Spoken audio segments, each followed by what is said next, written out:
Good morning, কেমন আছো বলো তো সবাই। আশা করছি তোমরা সবাই ভালো আছো। আর আমরাও না, বেশ ভালো আছি।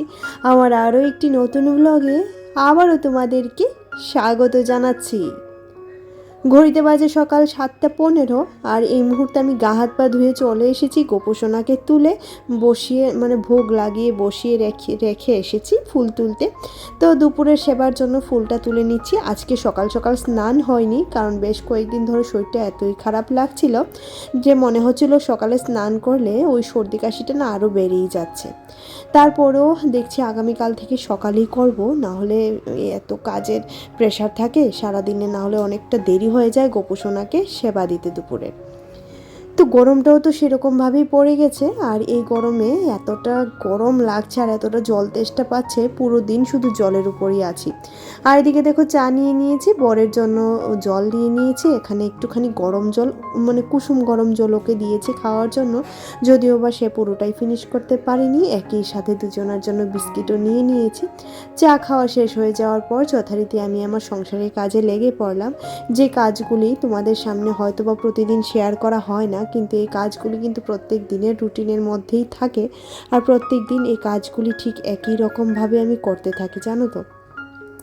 আর এদিকে মানি প্ল্যান্টটাকে গতকালকে জল দিয়ে এই টেবিলেই রেখে দিয়েছিলাম, এখন এটাকে নিয়ে আবারও জল দিচ্ছি। এরও ভীষণ গরম লাগে, এরও ভীষণ পরিমাণে জলের দরকার হয়, তো সেই কারণে একটু বেশিই জল দিয়ে দিয়েছি।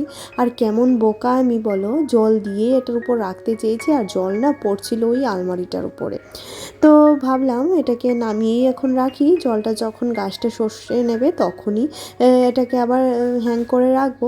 তো যথারীতি দেখো জলটা শুকিয়ে যাওয়ার পর এটাকে এটার জায়গা মতো রেখে দিলাম। আর এখন ওই যে কাজটা বাড়িয়েছি সেটাকে এবার গোছানোর পালা। এটাকে জলটা পরিষ্কার করে নিচ্ছি ভালো করে মুছে, আর একবার মোছা ধরলে তো জানোই, এবার সারা প্রত্যেকটা জিনিসই মুছে নেওয়ার পালা প্রায়।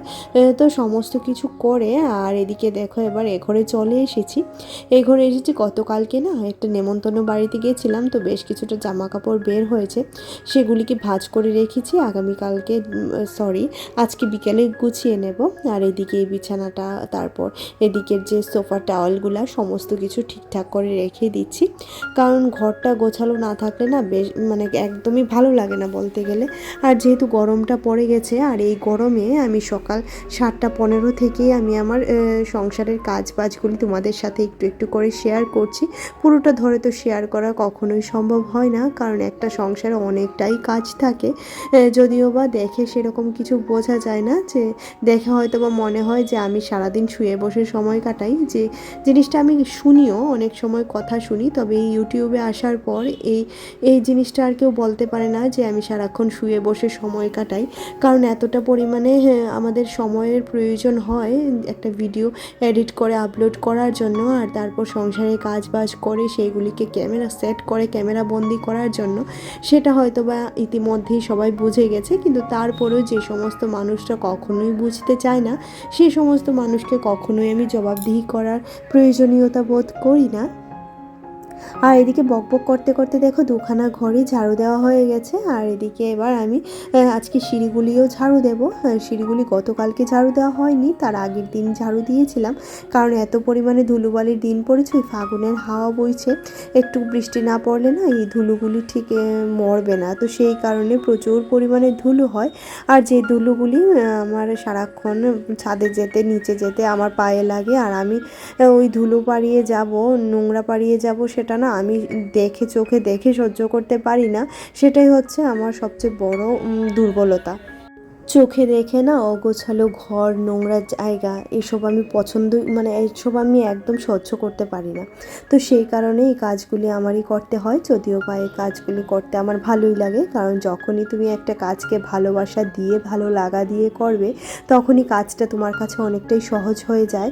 এত কাজের চাপ, এত প্রেশারের মাঝখানেও আমি এই কাজগুলি করতে পছন্দ করি, কারণ সিঁড়ি দিয়ে উঠেই যেহেতু আমার ঘরটা, তো সেই কারণে ধুলোবালি আমার ঘরেও প্রচুর পরিমাণে হয়। হয়, তো সেটার দিকটাও আমারই লক্ষ্য রাখতে হবে। তো সেই কারণে আমি এগুলি পরিষ্কার পরিচ্ছন্ন করে রাখার চেষ্টা করি, যতটুকু পারি ফ্রেমবন্দি করার চেষ্টা করি, আর যতটুকু থাকে সেটা তো রইলই। আর এদিকে দেখো আলু ভাজাটা বসিয়ে আমি কিন্তু এদিকে রান্না বসিয়ে তারপর কাজ করছিলাম, কারণ একটা কাজেই আমাদের বাড়ির বউদের লেগে থাকলে হয় না, একটা কাজের পরপর আরেকটা কাজও করতে হয়, না হলে না ওই সারাদিনে কুল কিনারা আর পাওয়া যায় না, নিজের জন্য সময় সেরকম পাওয়া যায় না। তো সেই কারণে আমি একটা কাজের মাঝখানে মাঝখানে অন্য কাজগুলি করে নেওয়ার চেষ্টা করি। আর এদিকে দেখো উচ্ছে ভাজাটাও হয়ে গেছে, আলু আর উচ্ছেটা একসাথেই ভাজা করতে পারতাম, কিন্তু যেহেতু বর খেতে চায় না তো ওর জন্য আলাদা করে করতে হয়েছে। আর এদিকে আমার ডালটাও হয়ে গেছে, সেটাকেও নামিয়ে নিয়েছি।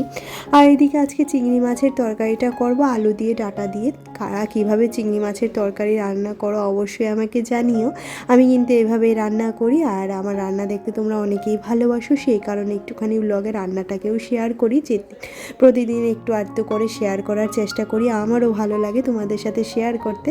আর এদিকে চিংড়ি মাছগুলি খুব সুন্দর করে ভেজে নিয়েছি, এবার ওই তেলে একটুখানি দিয়ে দেব কালো জিরে ফোড়ন দেব চিংড়ি মাছটাতে, আর কালো জিরে দিয়ে তারপর ডাঁটা আর আলুটাকে দিয়ে দেব। ডাঁটা আর আলুকে কেটে রেখেছিলাম সকালে উঠে, কারণ আগের দিন রাত্রি এগুলি কাটা হয়নি, আর আগের দিন রাত্রে কেটে রাখলে বেশ ভালোই হতো। তো দেখো কড়াইতে কালো জিরে দিয়ে দিয়েছি, আর একই সাথে ডাঁটা আলুর সাথে এইরকমভাবে পেঁয়াজটাও কেটে নিয়েছি, আর কাঁচা লঙ্কাটাকেও কেটে নিয়েছি, তো এটাকেও দিয়ে দিয়েছি। আর একটা মশলা করে নেব, যেটা হচ্ছে একটুখানি জিরে গুঁড়ো, লঙ্কার গুঁড়ো আর একটুখানি নুন আর হলুদ, বাস এইটুকুটাই, এই মশলাতে আর কিছুই যায় না। তো এটাকে দিয়ে দিয়েছি দেখো, দিয়ে এবার ঢাকা চাপা দিয়ে ডাঁটা আর আলুটা সেদ্ধ হয়ে আসলে চিংড়ি মাছটা সাথে দিয়ে আবারও ভালো করে ভেজে ঝোল দিয়ে দেব, তাহলে রেডি হয়ে যাবে ডাঁটা দিয়ে আলু দিয়ে চিংড়ি মাছের ঝোল। আর এই ঝোলটা ভীষণই ভালো লাগে খেতে, খুবই ভালো লাগে, একদিন অবশ্যই তোমরা ট্রাই করে দেখো। আমি তো এরকমভাবে করি, আমার ঘরে প্রত্যেকেই ভালোবাসে। পাশের গ্যাসে কিন্তু আমি একটুখানি টমেটোর চাটনি বসিয়েছি, চাটনিও নয় বলতে গেলে, একটুখানি টকই বসিয়েছি, কারণ এই সিজনে এতটা টক টানে যে কি বলবো, টক খেতে ভীষণ ইচ্ছে করে, তো সেই কারণে একটু আধটু টক রাখার চেষ্টা করি। তো দেখো বক করতে করতে এদিকে আমার তরকারিটা রেডিও হয়ে গেছে, এবার এটাকে নামিয়ে নিয়েছি। দেখতে কিন্তু ভীষণই সুন্দর হয়েছে, খেতেও দারুণ হয়েছে, আর ডাঁটাগুলি এত ভালো ছিল যে কি বলবো। আমার বর ডাঁটা খায় না, সে অবধি আজকে ডাঁটা খেয়েছে জানো তো। আর এদিকে দেখো আমার রান্নার পর এবার আবারও এ ঘরে চলে এসেছি, কারণ আমার মেয়ে এসেছে, আর আজকে মেয়ে আসার আগেই রান্নাটা করে নিতে পেরেছি, যেটা ভীষণই ভালো লেগেছে আমার কাছে। আর এদিকে ওর ড্রেসগুলি দেখো কীরকমভাবে খুলে ফেলেছে, তো এগুলাকে বাইরে চলো মেলে রাখছি, নাহলে ওই গরমে ঘেমে একদম আসে, তো ড্রেসগুলি নোংরা হয়ে যাওয়ার সম্ভাবনা থাকে, একটুখানি ছড়িয়ে দিলে না সেরকম নোংরা আর হবে না। তো এদিকে ওর ড্রেসটা রেখে দিলাম, তারপর ওর ব্যাগটা খালি করে ওর বই খাতাগুলিও জায়গাতে রেখে দেব। আর বাচ্চা এখন একটুখানি ছোট আছে বলে সে তার নিজের কাজগুলি করতে পারে না, যদিও বা এই কাজগুলি কিন্তু আমি ওকে দিয়েই করাই, সেই করে তার নিজের কাজগুলি। তারপরেও আজকে ওর নাকি ভালো লাগছে না, প্রতিদিন তো আর সবার সমান যায় না, আমাদেরই ভালো লাগে না, আর বাচ্চাদের কি করার বলো।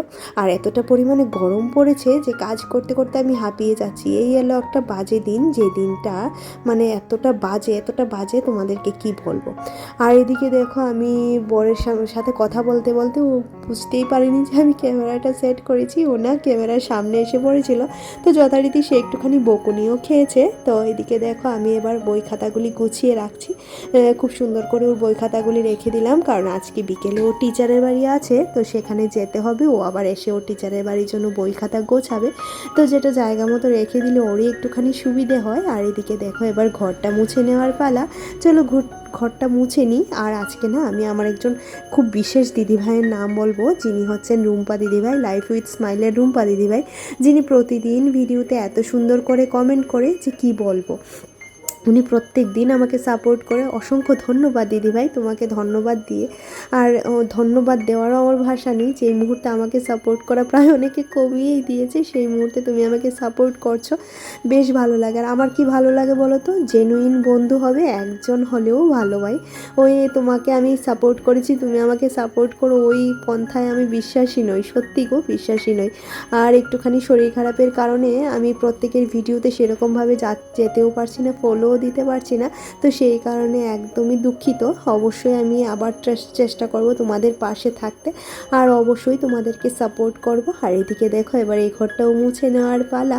দুখানা ঘরই খুব সুন্দর করে মুছে নিচ্ছি। আর মনিকা দিদিভাইয়ের কথা না বললে তো না হবে, মনিকা দিদিভাই কিন্তু প্রত্যেক দিন প্রতিটি ব্লগেই আমাকে সুন্দর করে সাপোর্ট করেন, সেই কারণে অসংখ্য ধন্যবাদ দিদিভাই তোমাদের। আর এখন কিন্তু ঘড়িতে খুব বেশি একটা বাজেনি, 11টা 15 মতো বাজে। আর এই মুহূর্তে এত পরিমাণে গরম লাগছে, ওই কাজকর্ম না মনে হচ্ছে সব কিছু ফেলে ছুঁড়ে দিয়ে বসে থাকি বাবা, এতটা গরম লাগছে। কিন্তু গরম লাগলে ঠান্ডা লাগলে কিচ্ছুতেই কিচ্ছু হবে না, আমাদের তো কোনো ছুটি ছাটা নেই। তো সেই কারণে গরম হোক বা ঠান্ডা হোক, সেই কারণে কাজকর্ম তো করতেই হবে। আর আমি গরমে না একটু তাড়াতাড়ি রান্নাঘর থেকে বেরিয়ে যাওয়ার চেষ্টা করি, যেহেতু রান্নাঘরটা ভীষণই ছোট, সেই কারণে না আমার ভীষণ কষ্ট হয় রান্নাঘরে দাঁড়িয়ে এতটা পর্যন্ত রান্না করতে। তো সেই কারণে আমি চেষ্টা করি খুব তাড়াতাড়ি রান্নাঘর থেকে বেরিয়ে যাওয়ার, গরমের দিনটা বিশেষ করে। আর ঠান্ডার দিনে সারাদিন থাকলেও সমস্যা নেই, কিন্তু গরমের দিনটাই একটুখানি সমস্যা তৈরি করে। যদিও বা এখন অভ্যাস হয়ে গেছে, কারণ কাজ তো আর সেটা তো আর দৌড়ে হিচড়ে টেনে শেষ করা যায় না, যতটুকু সময় লাগার সেটা তো লাগবেই, তাই না? তারপরেও যতটুকু সময় বাঁচিয়ে করা যায় সেটাই করার চেষ্টা করি। আর এই মুহূর্তে আমি সমস্ত বাসনপত্র ধুয়ে নিচ্ছি, মিঠির টিফিন বক্স থেকে ধরে সমস্ত কিছু এগুলি ধুয়ে তারপর আমি স্নান করব, পুজো দেবো। আগে রান্নাঘরটা মুছবো, রান্নাঘরটাও মোছা হয়নি। ওই সকালে স্নান করে নিলে কি হয় বলো তো, স্নানের আগে মোছা হয়ে যায়, তো সেটা একদিকে বেশ ভালোই লাগে। কিন্তু আজকে যেহেতু রুটিনটা পুরোই ওলটপালট হয়ে গেছে, বেশ কয়েকদিন ধরেই হচ্ছে, তো সেই কারণে আর সকালের কাজটা করতে পারিনি, সকালেই কাজগুলি কমপ্লিট করে রাখতে পারিনি, সেই কারণে আমারই একটুখানি অসুবিধা হচ্ছে। আর এদিকে তোমাদের সাথে কথা বলতে বলতে এতবার কথাটা কাটতে হচ্ছে যে কি বলবো, কারণ এতটা পরিমাণে খুসখুসে কাশি হয়েছে, মানে বলে বোঝাতে পারবো না। আর এদিকে দেখো রান্নাঘরটা মুছতে চলে আসলাম। আর রান্নাঘরটা আমি প্রতিনিয়তই হাত দিয়ে মোছার চেষ্টা করি, আর আমার মনে হয় হাত দিয়ে মুছলে ঘরদোর একটুখানি সুন্দরই থাকে, কিন্তু শরীরটা ভালো না, তো সেই কারণে আমাদের বেডরুমটাও আজকে আমাকে ওই মপ দিয়েই মুছতে হয়েছে। তো দেখছি কবে হাত দিয়ে মোছা যায়। আমার কিন্তু হাত দিয়ে ঘর মুছতে ভীষণ ভালো লাগে, কিন্তু ওই সম্ভব হয় না, বললাম যে শরীর খারাপের কারণে। আর বর তো এত পরিমাণে চেঁচামেচি করে যে কি বলবো। আর এদিকে দেখো আমার গোপোষণার সেবা কিন্তু হয়ে গেছে, দুপুরের বেলা এখন বাজে 2 এই জন্যই না আমি সকালে স্নান করে আগে সেবাটা দিয়ে নিই গোপোষণার, কারণ গোপোষণাকে স্নান করাতে করাতে অনেকটাই দেরি হয়ে যায়। তো চলো আজকে লাঞ্চ মেনুটা দেখিয়ে তোমাদের সাথে বিদায় নেব, কারণ আর বড় ভিডিও করব না, কারণ আর বড় ভিডিও তোমরা দেখতেও ভালোবাসো না, আর তোমরা লাইক করছো না, কমেন্ট করছো না, কিচ্ছু না। যদি ভালো লাগে অবশ্যই ভিডিওতে একটা লাইক করে দিও, কমেন্ট করে দিও। অবশ্যই ভালো লাগলে আমার চ্যানেলটিকে সাবস্ক্রাইব করে দিও, পাশে থাকা বেল আইকনটিও ক্লিক করে দিও। আর যারা যারা কাজটি করে রেখেছে তাদেরকে অসংখ্য ধন্যবাদ। চলো আজকের মতো টাটা।